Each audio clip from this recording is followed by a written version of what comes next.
Elizabeth, I will turn it over to you. Thank you for being here. Yeah, absolutely. So, yeah, I'm Elizabeth, and I work with for Be the Bridge.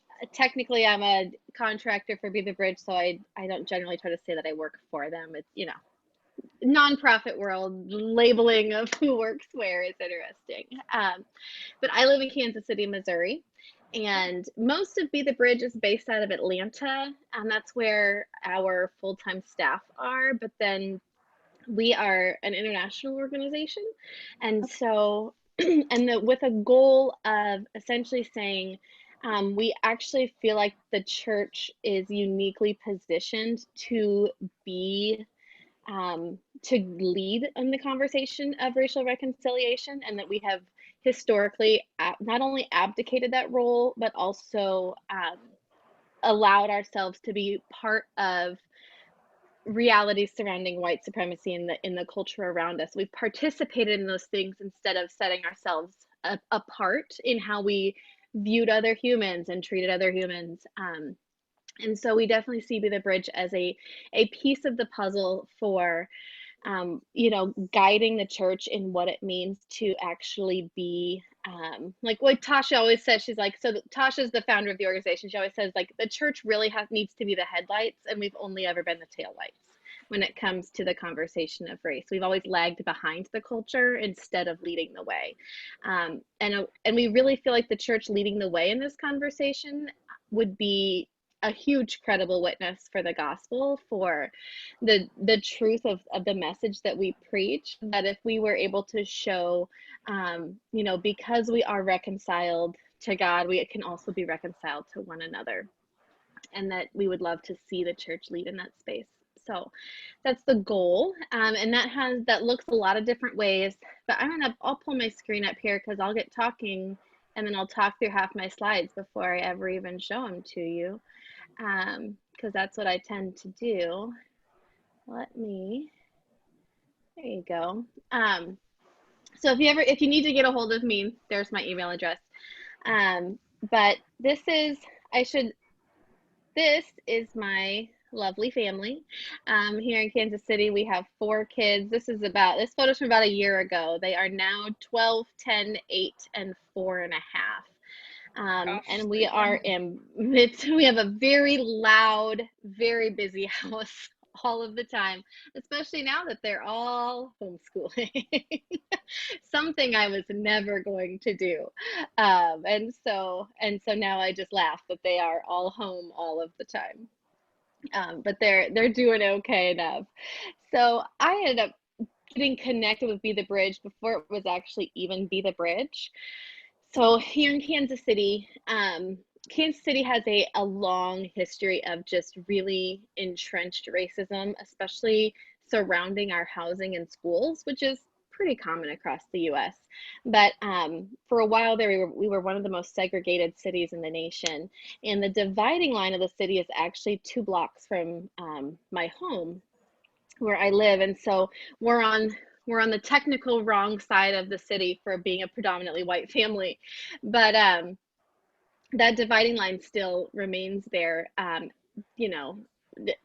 80, almost 100 years since it was first created. And so some friends and I had talked about, what would it mean to, get a group of people together and open up conversations about these things and actually try to process this reality in a healthy way. But at the time, this close friend of mine, she had at the time she had 4 kids, maybe was pregnant with her 5th. She just finished up her PhD. I have all of these children. Like, we were like, we don't have time to write anything. Like, where we can't, there's no way we could just take this on right now. And it was then that I saw Tasha speaking at a women's conference called If Gathering. I'm not sure if some people are familiar with it. And she had a table of women up on stage with her, and they were modeling what they had been doing for the last year. And they'd literally been doing what Jamisha and I, this close friend of mine, had been wanting to do. And so I'm frantically calling Jamisha, and I was like, someone did it. Like, someone wrote it. We don't have to write anything. And so we got a hold of Tasha, And she was personally at that point just emailing out this guide they had thrown together to help other groups kind of get started. And so we got this group of 11 women together. It was 5 white women and 5 Black women and 1 Hispanic woman. And we worked through this process of racial reconciliation with one another through this guide Tasha had created. And we are now, the version 3.0 is coming out this fall, actually, of that guide. And what it is it's a 9-session process of walking through the biblical process of reconciliation. So, telling your stories, acknowledging one another's lived reality, working through forgiveness and repentance, processing feelings of shame or guilt, reparation, healing the wrongs, helping things move forward before you eventually get to that process of reconciliation. Oh, once again, I got talking and didn't advance my slides. This is what I do.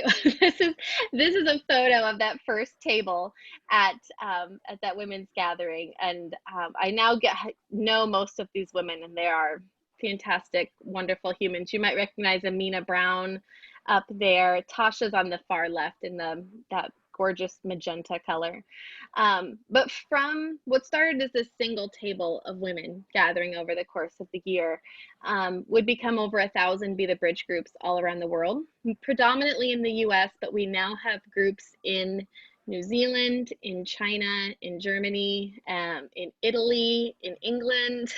And I believe there may be a South African one also getting off the ground as well. So we're hoping to get on most of the continents fairly soon, but this is just a couple of my favorite pictures of some of our groups. Now the group on the left there, that's obviously not just one group. Most of our groups that meet are about 8 to 12 people, but this is actually a church that one of these churches, well, both churches had heard about Be the Bridge and both were interested in putting groups together, but both churches were homogenous. And so they ended up partnering with one another and creating groups that way. And by the end of their time together, they had spent about 9 or 10 months working through all of the curriculum and taking their time and getting to know one another. And by the end of it, they basically decided that they couldn't worship separately anymore. Like that wouldn't fit with all this work they had just done. So this is their new combined church that came from just working through this process and saying, like, we can't say that we're reconciled to one another and then go to our separate places to worship. Like there's nothing biblical, there's nothing that would make us think that that's the way that God would want his church to be, is siloed away from one another instead of, living out our lives with one another in tandem, getting to know each other. This other group on the right here, they took this group photo they took a group field trip to Alabama to the EJI's Memorial to Peace and Justice. If you've heard of it, it's the lynching museum is what it's often called. So they went there together, and they had been meeting together for a couple years by this point. But the city that they live in, when they first started meeting, they had the cops called on them because they were meeting in a cafe, and the owner of the cafe was afraid that he heard what they were discussing, that they were discussing race as a group of Black and white people at the same table in this little town in the South was still so divided and so just not just living separately, but still hanging on to and living out so much of the past still, that he didn't even think that a group like that could just peacefully discuss these things together. By the end, they won the cafe owner over. They ended up intentionally meeting there for every single session, so that they could literally be a credible witness right there. Like, no, this is gospel work we're doing here. And so they're really this first interracial group of friends in the town that they live in. It took till 2016, 2017 to have an interracial group of friends in that small town in the South. And so it was just so beautiful to see them rent a big van so they could all pile in together and drive down and experience this museum together. And I could literally just sit and tell stories all night about various groups, because for a while that was part of my job, was actually collecting the stories from groups around the country. And it was maybe one of my favorite things I've done for the organization, just because a lot of times days get long, right? And we kind of burn out, or we just, this is really exhausting work, especially when you're doing it full time. And so then to get these fun stories in my inbox of just the ways that churches and friends and schools and communities were being changed by the work of reconciliation was so, just brought me so much joy, so much joy. And so also, what started as that one little guide that Tasha had to personally email out is now a whole collection of resources that Be the Bridge offers. If you've been on our website, you know that there's a lot there. So Tasha's book came out, this right here in the center. Her book came out in October. It has now spent 3 weeks on the New York Times bestseller list this summer, which is fantastic. This year we also launched a Be the Bridge Youth. So we now have a curriculum that is specifically to be youth, like junior high and high school led, so that we really, Tasha adores working with youth and really sees them as, I mean, they're the future of this, right? They are going to be leading the way in this conversation over the next 20 years. And so it makes sense to equip them well. And so that's what that curriculum is for. The Whiteness Intensive, which is actually getting a revamp and a name change this fall as well, but this is a course that I wrote, and it's specifically for white people that need to spend some time in interrogating what that means to be white. And so it's essentially a college course on whiteness. It's a lot. There's a reason it's called an intensive. But I have really enjoyed getting to walk. I think we're at near 1,000 people through this program. We have a donors table now for any of our donors that are $20 a month or more. And there's a separate private Facebook group that is like overflowing with resources and regular new content and assistance from our volunteers, to say, hey, if you'll partner with us, we'll partner with you on your learning too. And then we also, last fall, we premiered our transracial adoption guide and like a whole curriculum as well for families who are adopting transracially, which transracially just means you're adopting outside of your own race. So it's very much geared toward predominantly white families that are adopting children of color, which is happening at ever increasing rates. And so we wanted to make sure that, again, that the church was doing well by those children, if they were being adopted into Christian homes, which is often what's happening as well. And there's always more coming out. We have lots more coming out this year and next year, which is great. We love that people are so excited about the guide, that then they want more and more and more resources to do more things and to keep going with this work. So we talk about bridge building. The word gets thrown around a lot, right? The phrase bridge building isn't unique to Be the Bridge. You've probably heard it lots of other settings. But oftentimes when people think of bridge building, they kind of have a picture in their mind somewhat like what I have on the screen here, where it's like, okay, we have white people on one side, we have people of color on the other side, and we just need to like build and meet in the middle. But what we often see is any attempts to do so still leave a giant gap. There's a lot to be done, and it takes stamina. It takes a lot of work. And it is not a sprint, it's a marathon.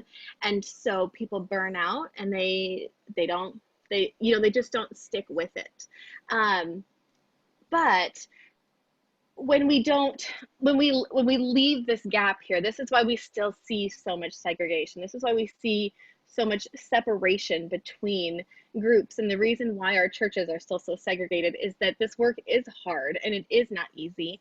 And we just, as a American church, not just evangelicals and not just Catholics or not just any one group, but on a whole, as a church, we just have not engaged in this work well. But when we do see any kind of bridge building happening, usually this is what we end up with. And we have this dinky little drawbridge here.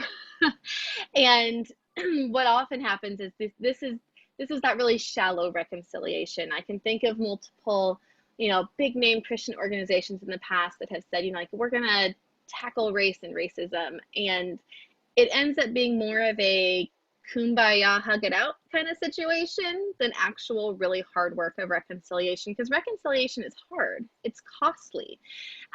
It was not, anytime reconciliation is spoken of in the Bible, we see that it costs all parties. No one walks away unscathed, but with a much broader and healthier goal at the end, with healing at the end and with forward progress, but it doesn't come easy. So when we have this little drawbridge of people, all it takes is one catalyzing event and the whole thing is sent tumbling. And not only is it sent tumbling, this catalyzing event, I saw this happen in multiple churches over the last 5 years, with whether maybe there was a high profile police shooting in their town or just a high profile police shooting in general that is getting talked about amongst the congregation.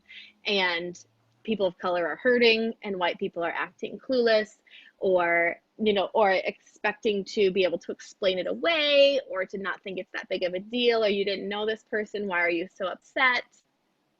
Because that's the kind of understanding we have of one another when we're on such shaky ground. And so when, so this wind of an event comes, everybody goes tumbling and everyone leaves even more hurt than they were when they were just standing on separate sides. And so this kind of false reconciliation, actually in the end, it's not worth it, because people just end up more damaged and less willing to walk out on a bridge again, because you've been burned before, you've been hurt, you've been damaged. There's no, that removes a lot of the desire to participate in that. So this is more what we want. This is what we want to see. So we see a firm bridge, multiracial groups standing on it, and we also see people doing ongoing work. And that's why we have all these folks down on the ground, because I see a lot of the work that I do at Be the Bridge as being what's happening down here. Now, I have an uncle who is an engineer who actually builds and destroys bridges for cities and towns and things. And so I know from growing up around him, and you guys probably can guess this too, the very first thing you do before you can build a bridge is you have to figure out what you're building it on and what you're building it over. And so that's a lot of the work that's where we see a lot of that whiteness work come in, right? So that's where, if we don't know the soil that we're building this bridge on, then we don't know what kind of bridge we even need. We don't know how intense does this thing need to be? Is the drawbridge enough, or do we need some kind of large steel structure? And the reality is, when we're talking about the depth of the hurt from racism and that's such a long history, we need something real firm to be able to hold up. And now a lot of people would like to think like, well, if this is history, like, can't we say we're gonna stay up here, we're gonna just make forward progress, we're gonna move past those things? And I actually love this illustration that Isabel Wilkerson gives in her new book that's out, that's absolutely worth reading. It's called Cast. And what she says is, it's kind of like, we're living in an old house, right? I don't know if any of you have ever lived in a really old house. My house is 105 years old, so I have some experience with it. And if you've ever even been in an old house, you know that when you walk, the floors squeak, and you're going to see cracks in the plaster, and you're going to, it has all kinds of realities simply because of its age. And now what a lot of people want to do when they say, can we just move forward? Can we just offer forgiveness and move on? They want to just slap some putty and repaint the cracks and things like that, right? But if you've ever been in a house long enough, after about a year, those cracks just come right back, because that foundation is still settling. That foundation is still unstable. It's still an old foundation. And so it doesn't matter that I'm not the one that laid the foundation for this house. I'm not the one that didn't put in support beams when support beams needed put in, but yet I'm living with the cracks. There's cracks in my house all over the place. I've been patching some up this week, actually. So it does, I can patch up those cracks all I want, and I can be mad that I didn't lay the foundation, but that is the foundation of the house that I live in. And so to ignore that reality doesn't make the cracks go away. It actually makes the cracks just continue to worsen and deepen and constantly need patched until you actually do the work of fixing your foundation, of shoring up those walls, of putting in those support beams, of doing all of that hard work so that you're done. You don't have to keep patching cracks when you do that kind of thing, even with some of the oldest of houses. And so that's what we're saying when we say white people need to be doing that work. We've got foundation work to do as white people. We don't know our own history. Even as we talk about, a lot of the history we are taught in school, it's very white centric or whitewashed. It focuses very much on the accomplishments of white men in American history, but also it's taught in such a triumphalistic way that we don't really get to know the whole truth. There are lots of things that we don't know that we need to know. And there's lots of things about our culture as white people that we need to know. And we need to know how we're socialized into this mess. And we need to know how white supremacy is acting in all of these different institutions around us. We need to know why are there such disparities in medical outcomes and in the judicial system and in the education system and in housing and all of these legacies of racism. Why are those there and how are we participating in them? And that's this work down here, because when we're doing this work down here, then we're able to participate in this work up here. So our goals, though, we have some goals when we're talking about, the hope for bridge building, whether it's in a Be the Bridge group or just in general, if you're participating in racial reconciliation. And one of the first goals we have is we would like to see interracial trust be built. And a lot of times white people enter conversations about race assuming trust or thinking that until they do something really wrong that they should be trusted. And that really denies too much of the past to be helpful. Trust really has to be earned and not assumed.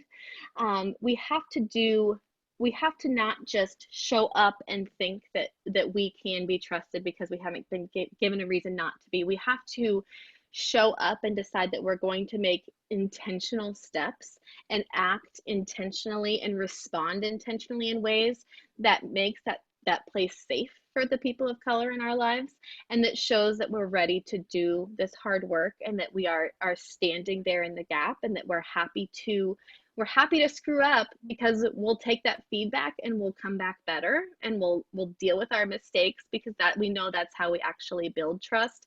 Trust isn't built by entering the conversation around race and saying everything perfectly.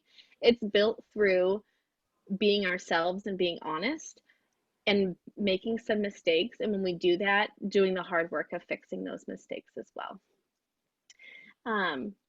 We also want to see a lot of self-evaluation come out of this work of bridge building. We have to be able to look at ourselves more honestly. And that means looking at ourselves and realizing that we're part of a racial group. We don't get to be raceless, which is often sort of how white people are raised, as though people of color are just a racialized version of us, right? Like that racism is their problem. They are the ones that have a race. I'm just over here. I'm just normal.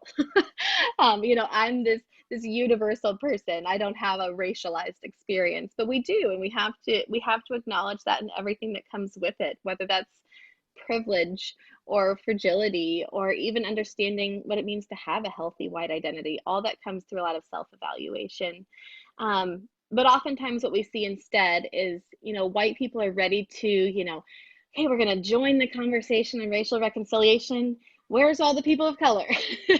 and until we've done that hard work, we don't realize that it's like, oh, there's actually a lot of work we have to do to have people of color even want to begin to reconcile with us. That there's been a lot of years of a lot of Christians saying they cared or saying they were going to start participating in this, and it was very short-lived. And again, it was that flimsy bridge. They've been hurt, so we've got to first work on building that trust, and that can come through a lot of self-evaluation. We want to see lots of humility. This is, even as you continue to learn and grow and actively participate, I think one of the biggest downfalls can come is when white people in particular think they've like arrived, right? They think they've got it figured out. They're a good person. They're doing the right things, and we lose some of that humility that we always need to hang on to because there's always more to learn.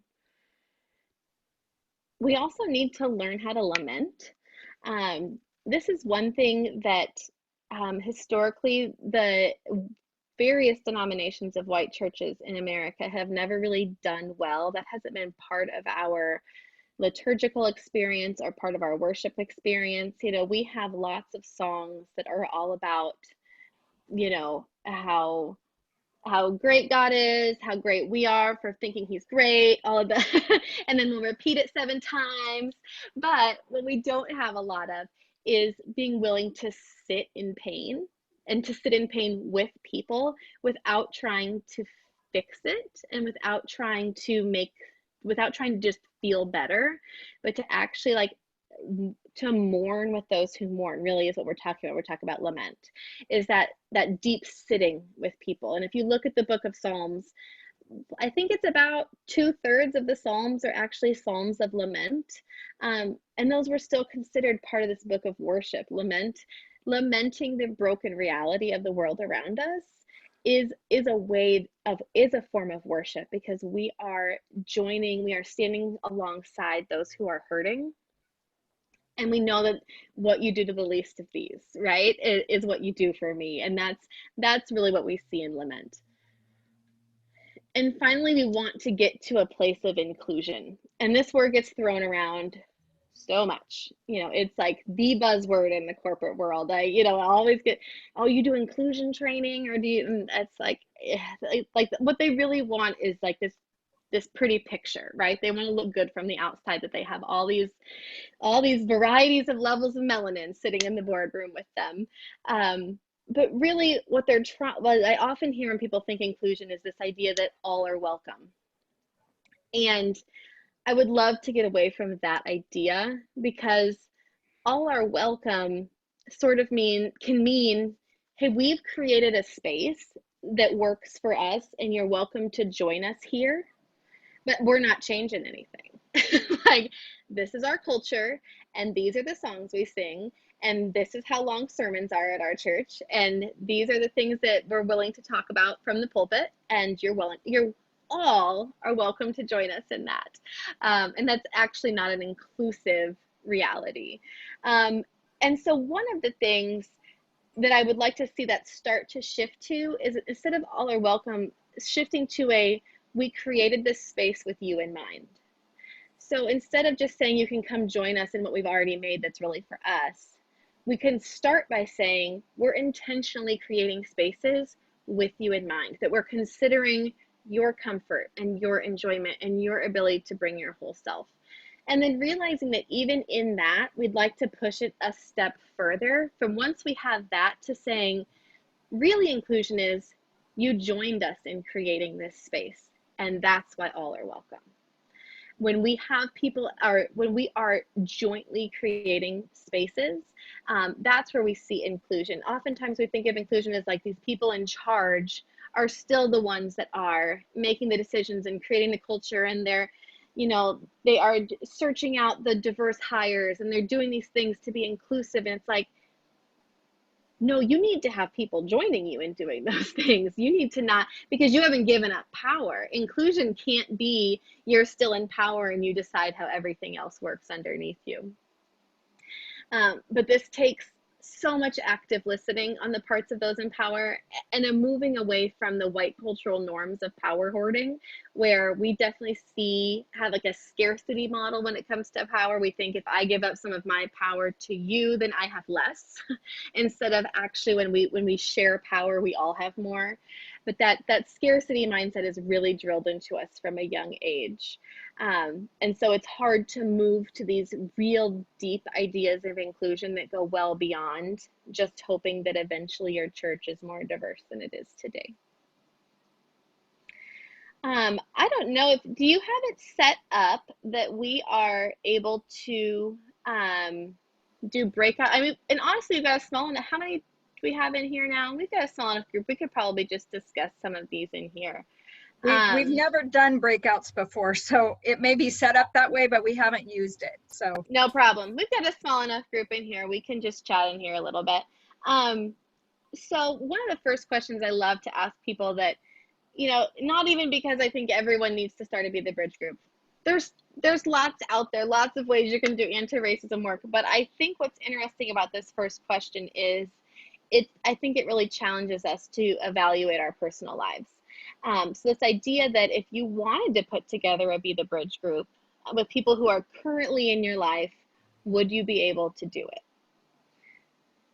And that some of that can be geography. there's some real tricky realities that the history of segregation in our country is such that it's really complicated in some areas to Be the Bridge groups together. But if you live in an area where it could technically be possible, when we're not in a global pandemic, that can be a great time to say, okay, my first step towards seeing healing and seeing people be able to for the church to actually lead in this way is going to mean I have to personally be leading in this way. We can never expect our churches to look more diverse than our friend groups do. Particularly the higher and higher up you go in leadership. If you see that the leadership of a church, that all of the people in their personal life are the same racial group as them, do not assume that church will become diverse anytime soon. Better yet, become an inclusive space, because that's really where churches mostly grow through. People like to worship with people they know, and so that just adds to the segregation in our own lives adds to the segregation of the church. I also love to hear from people, and I'd love to hear from you all, like what do you see as the benefits of pursuing racial reconciliation, not both for the world but also for yourself personally, because I think especially when it's costly, it's good to remind ourselves of those bigger goals, or what we see as the benefits of engaging in this kind of work. If anyone feels like sharing.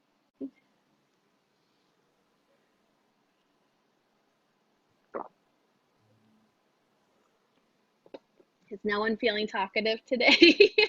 I'm just trying to, I'm honestly trying to answer the question in my own head. Yeah. I would love to, I'm one of those people that when I went through your website, I'm like, I don't know enough people to put a Be the Bridge group together. And I was kind of embarrassed by that. And, in our church, I think we have one person of color, maybe. We used to have two. And so I felt guilty about that. So for me, part of it would be, I just want to open myself. I would feel better if my life were not so white. I have seen how white my life is, and I've gone, yeah. So for me, it would just be, I just think it's better. I think it's richer, but I'm not quite sure how to do it. Yeah, no, that's a legit reality to try to figure out. There's a quote, and I believe it's by Robin DiAngelo, who said, the greatest lie that segregation ever taught white people was that they weren't missing out on anything. That we weren't missing out on anything by having our lives be segregated, that we were actually taught that would make it better. Like, very intentionally, segregated lives were marketed to us by, not just theoretically, but literally. You can pull up brochures especially from the 50s and 60s, really starting about the 30s, of advertising. You can have the American dream. You can get your FHA backed loan, and you can buy a brand new house with modern appliances, appliances in it, and it's in a racially restrictive neighborhood, so you don't even have to worry about your property values going down by people of color moving in. I think one of the things that I learned when I traveled with the group up with people, and I think being in this corner of the world, and maybe it's just maybe it's not true, but I felt like I was super naive. I thought that racism was history. Being spit on, I thought was something that happened, you know, in the early 60s and before. Mhm. And then I had cast members who were 18, I was 25 at the time, and they were telling me about walking to school and being spit on. And I was just like, you're kidding, this still happens? So, you know, for me, I was so naive that racism is a current issue. I mean, now I understand it more, and obviously the media recently has shown that. But as a 25-year-old, I didn't realize it still happened. It absolutely does. And not, you know, so much of it too, it says there's still those individual acts of racism, and then there's still just so much embedded in the way our country works, right? Like it's that foundation again. Like all of the systems and institutions in our country have a foundation, and all of those foundations have white supremacy baked into them. When we go back and actually look at the founders, and we look at the ways that policies were set up, and the ways that, you know, the ways those systems that were set up have led to ongoing wealth disparities and differing outcomes in all of those arenas. It's Once you start digging into the reality of racism still existing, it will feel overwhelming for a little while. If that's something you're just starting on that path, like I remember just feeling like I was, you know, trying to take a sip of water from a fire hose. It did not go well at first. It takes some time for sure to really invest and dig in.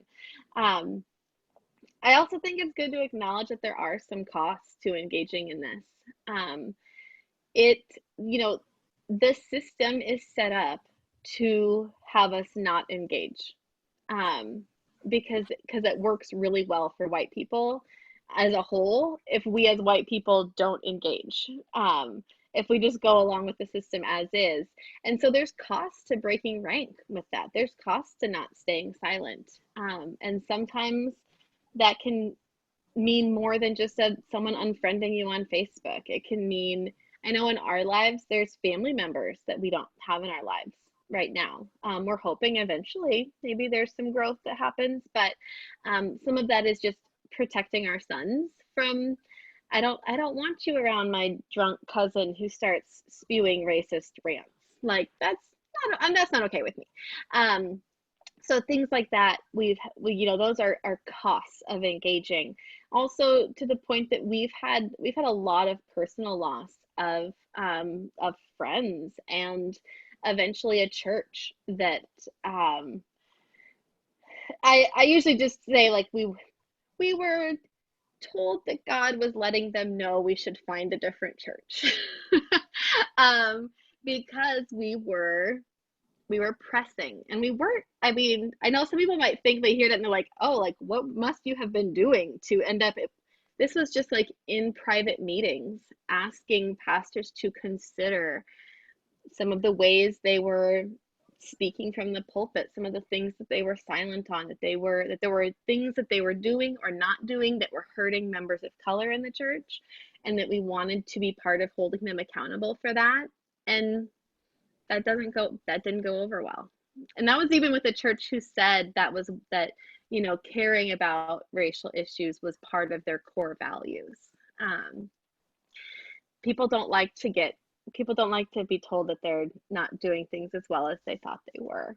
And that's okay. And we're in a different place now. We're actually at a Methodist church now. We go to Church of the Resurrection here in Kansas City, which is the big, like the giant. We just go to the one of the little offshoots, because the big giant one terrifies me. I don't do big churches. Maybe it's because I grew up in a little suburb of Iowa, with like a church that was like 300 people. So I just can't handle the thousands and thousands of people on Sunday morning. Well, and then no one's having to handle that right now. Maybe there was a reason I didn't want to be near that big of a crowd. Okay, so what does white engagement look like in this work? Because, I mean, like you said, Gretchen, you're like, I don't even know how to start. What is, like, is that weird to, like, just go out and try to find a Black friend? And, you know, one of the things that I always say we have to start with is our own personal education. We do a lot less damage, and we make people of color a lot less weary when we're actively engaging in our own education. And I'll give you a great list of resources too, of just like a launching point that I think are super helpful. But even to be able to answer the questions, you know, when was the concept of race even first used? Like, where does that even come from? Why is it there? What do I really know my American history? Like, you know, I know the textbooks are skewed, but how much don't I know? And I always like to, you know, if I going through some random events in American history, like most of us, when we're taught about Jamestown, like we're given this really like this picture of like the Jamestown pioneers, right? And they were like valiant and brave, and the reality is that they were actually a real slothful bunch who thought that they could come to America and stay here for a couple weeks and mine a whole bunch of gold because they were told that there was just boundless gold to be found on the shores. And so they came over here. They didn't find gold, hardly any, at least not right away.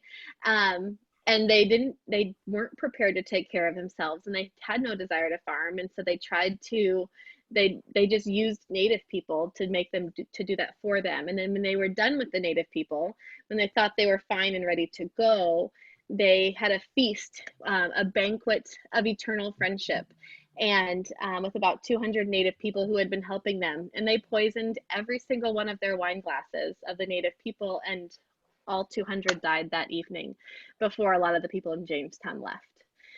That's not what we're taught in elementary school, right? Like not even close. And so saying like, hey, that's one little story. Like there's a lot of that. And the goal of learning that stuff is not to like hate America. Like some people, I try to talk about American history, and it's like, well, like, you know, those people did some good things too, and we have to focus on the positives and the country they made. And I was like, yeah, we do. We really, really do. But also, like, I know I've been married for 14 years now. And if I decided to only ever learn things about my husband that were amazing and wonderful, would I have a very good marriage? I wouldn't. I actually want to know everything about him. The good, the neutral, the bad, the painful history, the, you know, the internal struggles, even if they're not pretty. I want to know those things about him because I care about him that much. And so when we're talking about American history, it's like, no, you can actually care about your country a whole lot. And that's why you want to know the truth, because then you can actually make forward progress for the country, not just pretend things are rosier than they were. You know, I'm trying to like just think through my favorite like random American history events. I mean, there was in 1925, the membership of the KKK was at about 3 million in the US, and they actually got a permit to have 35,000, it was either 25 or 35,000, a large number, in full robes and everything, marched through the streets of Washington, like with the Capitol in the background, like from Congress to the White House. They did this huge march, blocked off all the streets, police kept it all safe. I mean, it was, and then the next day they all met in Arlington Seminary to fake light a cross on fire. They couldn't have actual fire in Arlington, so they covered it in electric lights. And 75,000 people showed up to watch and participate in a white supremacist rally in Arlington Cemetery. But again, definitely not taught those things in American history class, but they help us understand where we are today. They help us understand why the 1963 March on Washington, which took that same name intentionally, was a direct contrast, and it was only 40 years after the last one, right? It's not like there was this huge span of time between the KKK March on Washington and the MLK March on Washington. And they were set to be a contrast to one another, one of hate and one of love. And so it's, when we know those things, we can actually appreciate what progress was made, and then we can also see where we made missteps and where we don't want to repeat history. We don't want to talk about immigrants the way that we talked about immigrants since the founding of our country, because the language that's used today about Hispanic immigrants, not a single word of it is new. It's the exact same way we've talked about immigrants in this country from day one. And so when we know that, instead of trying to cover up that xenophobic history, we can say like, oh, this is a pattern. And when we see that pattern, we can call it out, we can break it. And that's why I love, love, love teaching like real history. Like let's get to the nitty gritty of what actually happened. I think as a church, we also have to see this as a discipleship issue, that, you know, if our churches, if the first churches in America, the first white churches in America had actively engaged in true discipleship of its members, away from concepts of white supremacy, we would have had a different country. We would not have had a lot of what we had now, but instead we had the opposite of that happening. And so I think even today, just as we can look back in the past and say, man, if churches would have actively engaged their members to make sure that they were rooting out this evil, we would have had a better country. Well, the same thing's true today. If we aren't actively rooting this out in one another via the church and seeing it as a part of discipleship, then we're still not doing what we said people in the past should have done. I think it takes a lot of intentionality. Part of that changing up your circles is knowing that the way segregation works, that it is, unless we're intentional, nothing changes. And so that's going to mean changing up some of where and how you spend your time. It's going to change up which friendships you decide to pour your time into, knowing all of us only have so much time in a day, or so many Zoom hours, what time you want to spend on your computer. And this doesn't mean to find ways to try to like serve or save people of color, but rather to come alongside, to figure out what it means to live in mutuality with the people of color in your community. I know for me, it's part of it's just where we live. I mean, for a while, my girls were the only white kids at their school, so it was real easy to meet families of color that way. You know, that's if you have friends at school, you now have a Black friend. But even without that, you know, it helps that I live in a zip code that's predominantly Black. That obviously helps when it comes to making friends of color. But it also means being intentional about what parks we take the kids to play to. So I can meet other moms at the park. The kids want to play soccer. Which league do I sign them up for? I will intentionally seek out the ones that I see have coaches of color and kids of color participating. You know, all of those things are just little decisions that we make that make a huge impact on what our world looks like, meaning our personal little world bubble. Although we make all those choices and now we're stuck in the house. We also have to continue with honest self-assessment.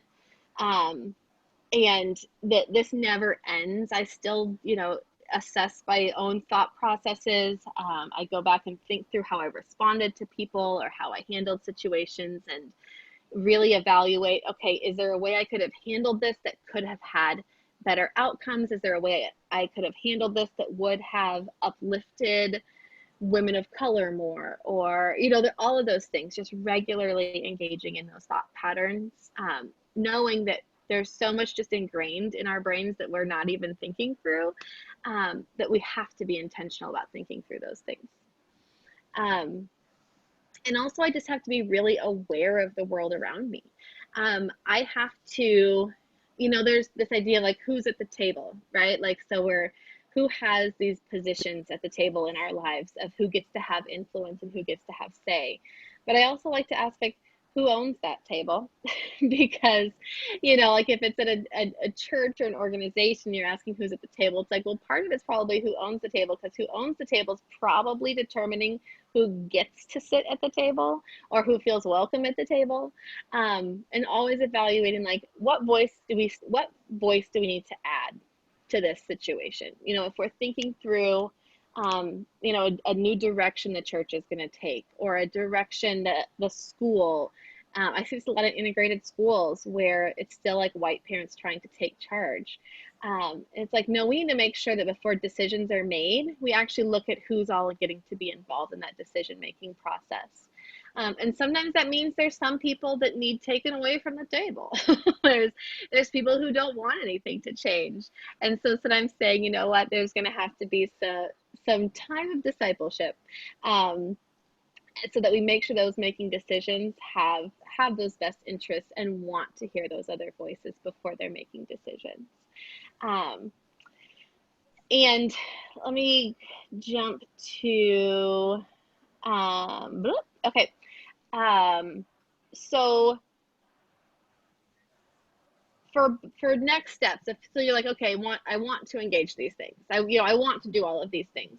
Tasha's book is really, really fantastic. It's absolutely worth the read. I read the whole thing in about 4 hours. I think like it's not like a super short in length, but it's a very quick read because it's a compilation of stories about her life that line up with stories from the Bible, that line up with stories from history, that all walk through this process of reconciliation. There's a really fantastic documentary series, and it's, it is 6 hours long, I think. I think it's like either 6 1-hour sessions or 3 2-hour sessions or something like that. And it's called The African Americans, Many Rivers to Cross, and it's the history of Black America. Henry Louis Gates Jr. did it, and he has that great voice to listen. I could just listen to him talk all day. And he does just a great job of walking through that history from transatlantic slave trade onward. And you'll really leave that feeling like you have a much better grasp of some of that arc of history that we just don't get to hear. There is if you're a podcast listener, which I'm obsessed with podcasts, I love them so much. There's a series called Seeing White, and it's a 14-part series. And I think each part is like 20-25 minutes long. So they're nice little digestible chunks, but it walks through, what is whiteness? What's this history of whiteness? What in the world is going on with this concept of what it means to be a white person? And they did a fantastic job, brought in some of the best scholars you can imagine. And it's really, really wonderful and worth listening to if you're a podcast listener. You can join the Be the Bridge Facebook group if you use Facebook. If you just search Be the Bridge, we should be the top thing that pops up. You'll see that navy circle with like a bee in it. We're easy to find. When you join, we have new members not post or comment for 3 months after they join, which I know is a long time, but it's really intentional because, one, we think active listening is a lost art form. The idea of thinking that we can listen and learn without having to share our opinions at the same time. And during that time, we have a whole series of units set up that you can work through that allow you to, really engage your own learning with the assistance of, someone walking you through exactly what to listen to and exactly what to watch and exactly what to read.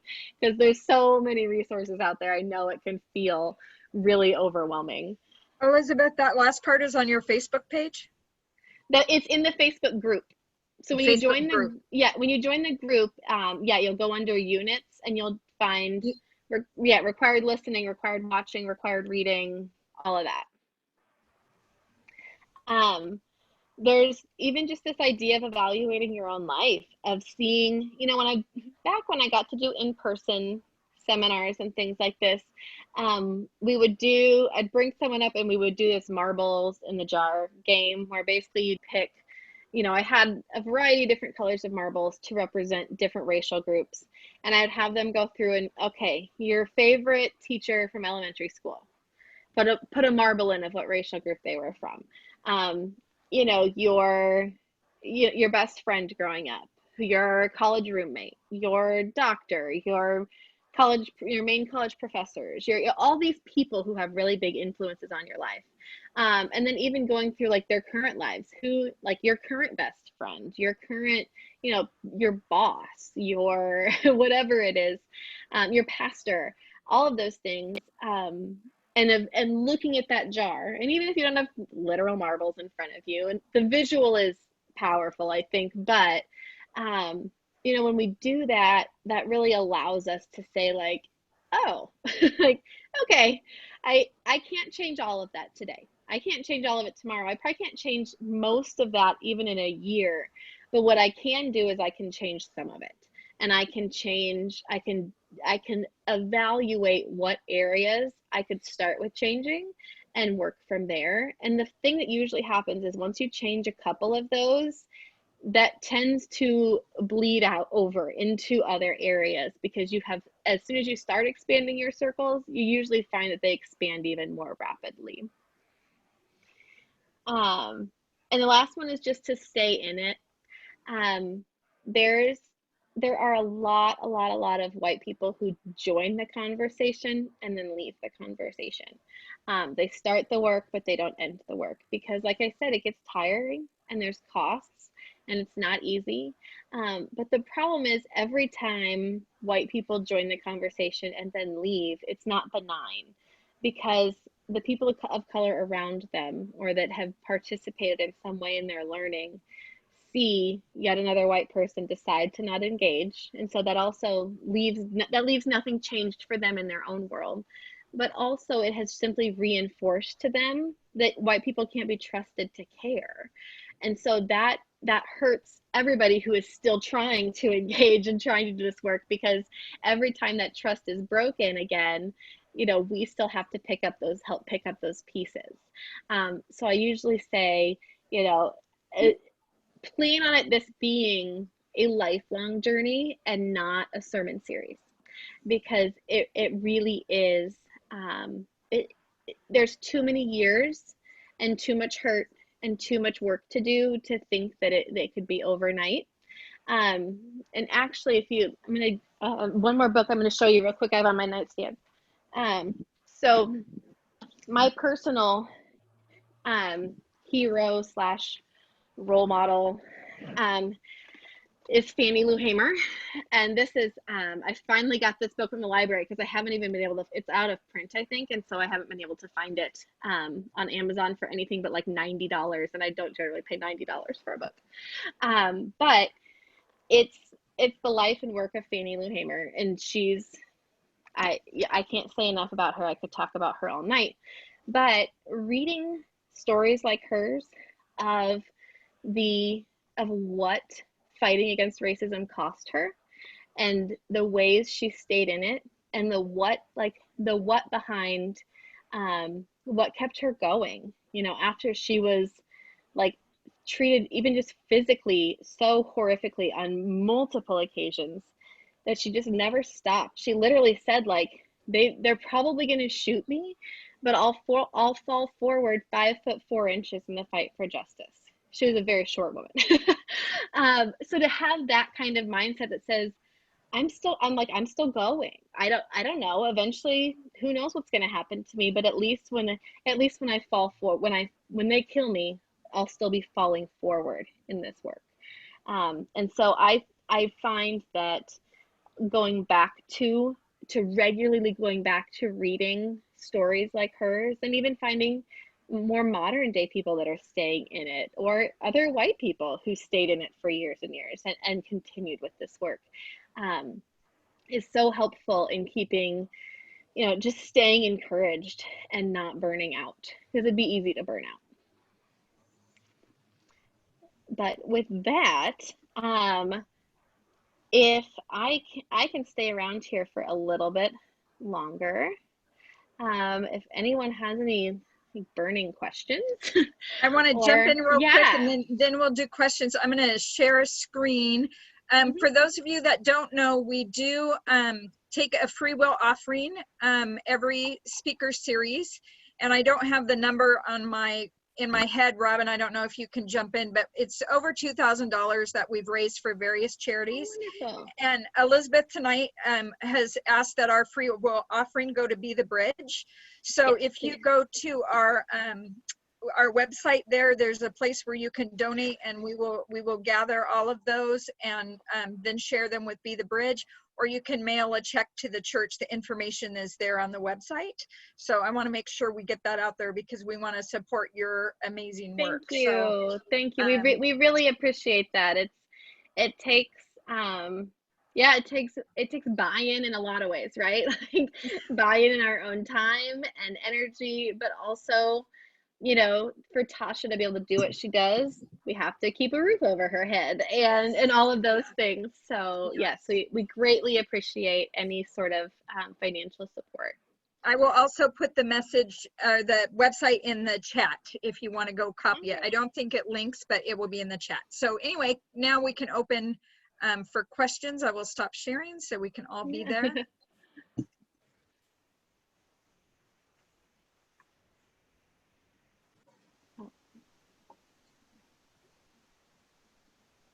Did I overload you with information and now you can think of questions? I had questions. I'm just trying to remember what they were. Oh, I know. A lot of times I just tell people, like, just type them in chat as I'm talking, and then I can, because otherwise I know how that goes. Like, I know for myself, if I don't write something down, like especially right now, it's gone. There's no retrieving things from my brain right now if they're not written. So Elizabeth, maybe you can give Gretchen the name of that book again, The Life and Works of. Oh, it's called This Little Light of Mine. Oh, This Little Light of Mine. Okay. This Little Light of Mine, The Life of Fannie Lou Hamer. She didn't write the song This Little Light of Mine. I think it goes back before her, but she's really the reason that it's the song, like that it's a church song today.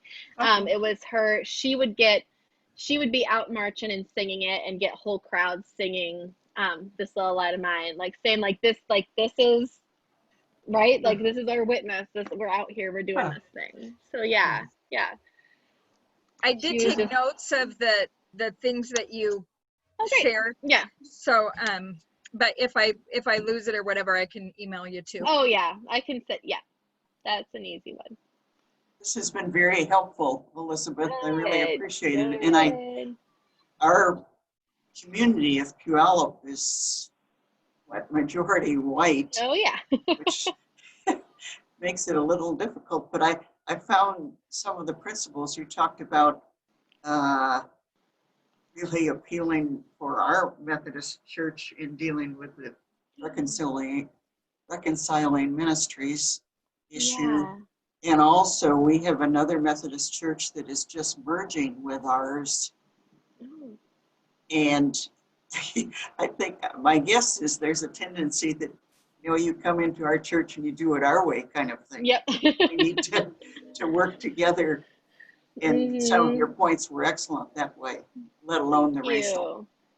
Yeah, and especially, there's some, like there's a group trying to get off the ground in Idaho, and bless their hearts, if they can find any person of color in the state, even not even one that wants to participate, but even a single person of color in the state.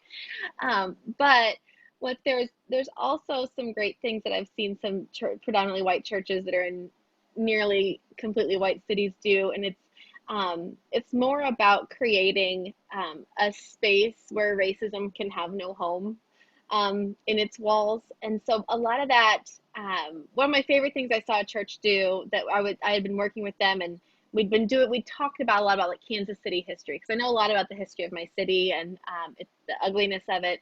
And they realized they didn't know the racial history of their city. So they're like, well, I know it's predominantly white, and nothing is accidentally predominantly white, I think is what a good thing to remember, is that it's like we don't accidentally live separate. We're actually the racial group that is most likely to self-segregate.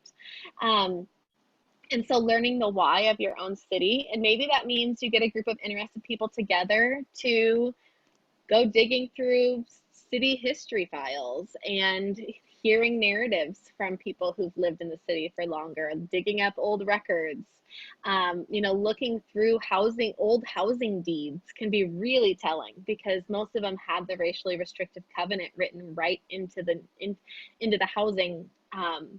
And in Kansas City, they actually, the city has decided it would be too expensive to take those out of the deeds. So when you buy a house in Kansas City, you still have to sign a racially restrictive covenant, as they tell you, this isn't enforceable, we're not going to enforce it, you just have to sign it. You still have to, like, if you want to buy your house, you have to sign it, because it would be super expensive and a whole process to get it taken out because of the way they put it in there. And so the city has just decided it's not worth it. So even learning things like that about, there are likely things about really cringy things about your own town, because there's really cringy things about every town. We had at the fair. Japanese internment. Yeah, an internment right in the middle of our city. Wow. Yeah. It's half a block from our church. Yeah.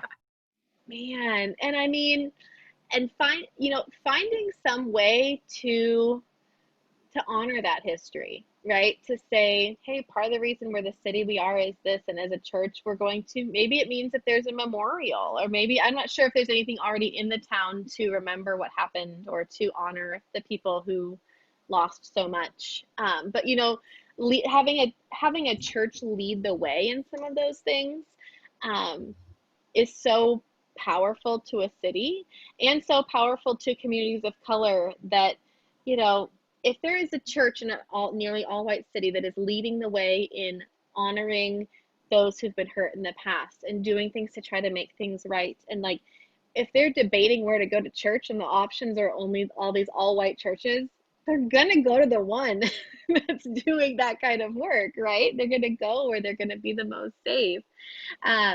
And so, creating that, like I said, that space where racism has no home, and honoring people of color has a beautiful place, even if there's really not that many people of color there.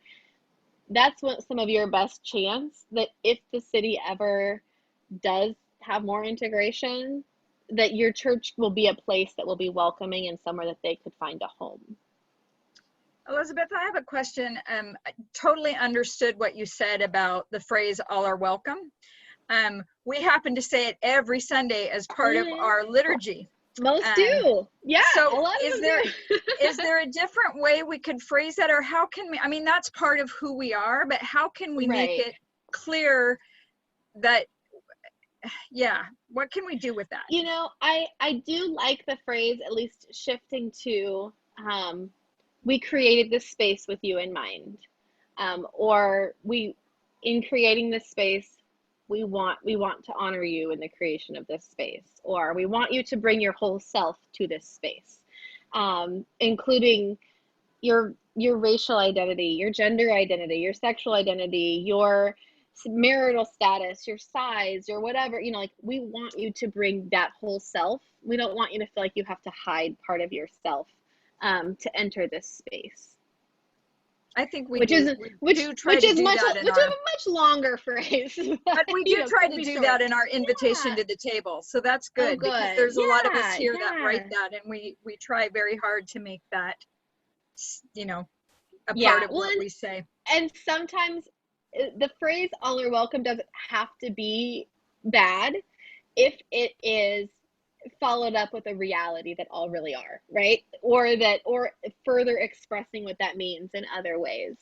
It's more when you have churches, like, I have been to churches that I know say that I know not a single person of color wants anywhere near that church, so it's like, I'm not sure that means what you think it means.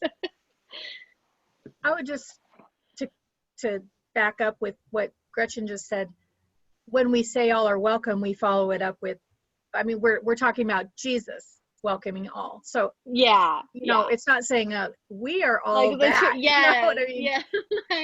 but we do lead up to that with trying to express who we welcome and the types of people. I think that's fantastic. Yeah, I think it's fantastic.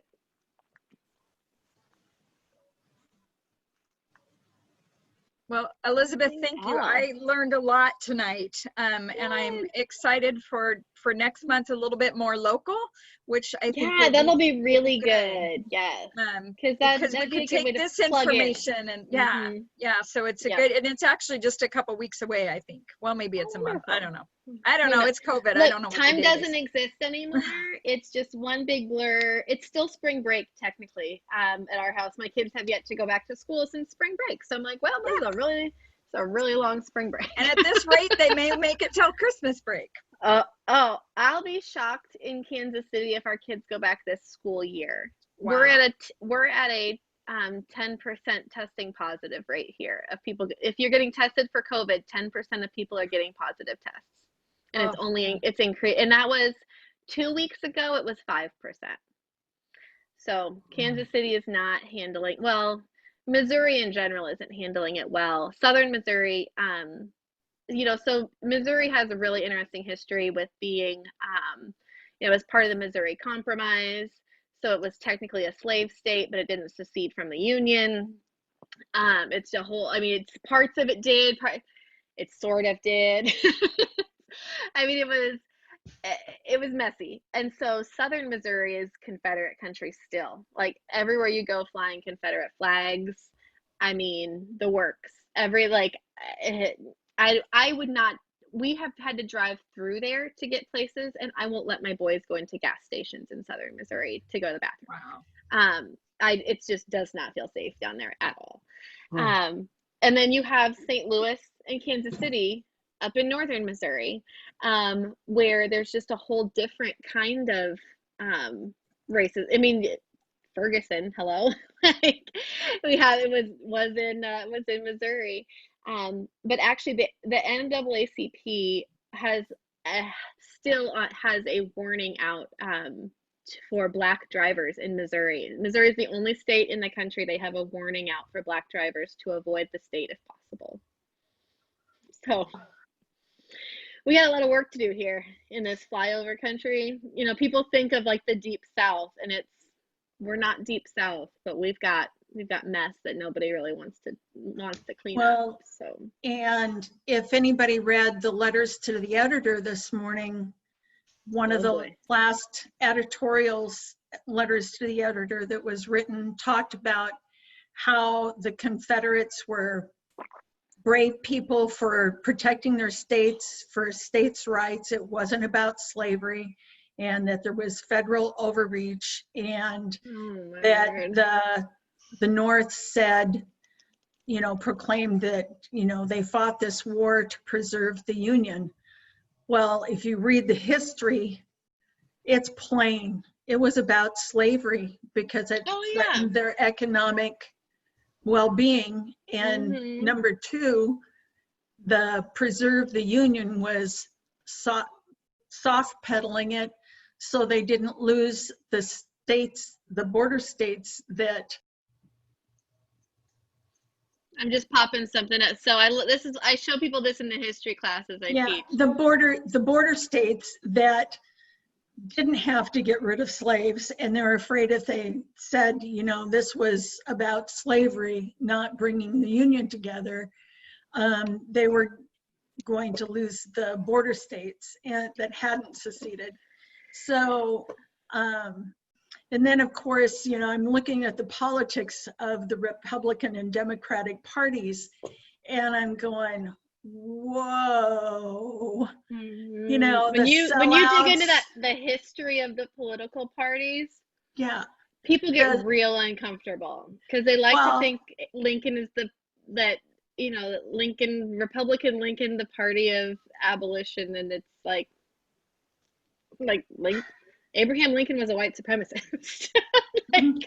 Let's be real honest. Okay, yes, he did some good things, and also he was a white. So anyway, Rose, this is just like, I always like to bring up the Mississippi Articles of, this is literally the letter that was sent to the federal government on why they were seceding from the Union. It literally says, our position is thoroughly identified with the institution of slavery, the greatest material interest of the world. So when people want to argue secession wasn't about slavery, I'm like, tell the states that seceded that, because they clearly thought differently.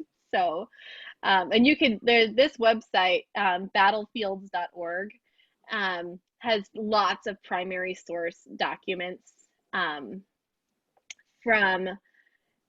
this era, from lots of things. But this has these 5 declarations of causes of seceding states. So it's battlefield. Here, it's battlefields.org. I love going back to primary source documents when people try to pull mess like that, because I'm like, you don't have to argue with me. You can argue with literally the people who did this secession, and you can try to tell them that they didn't actually believe what they rote they believe.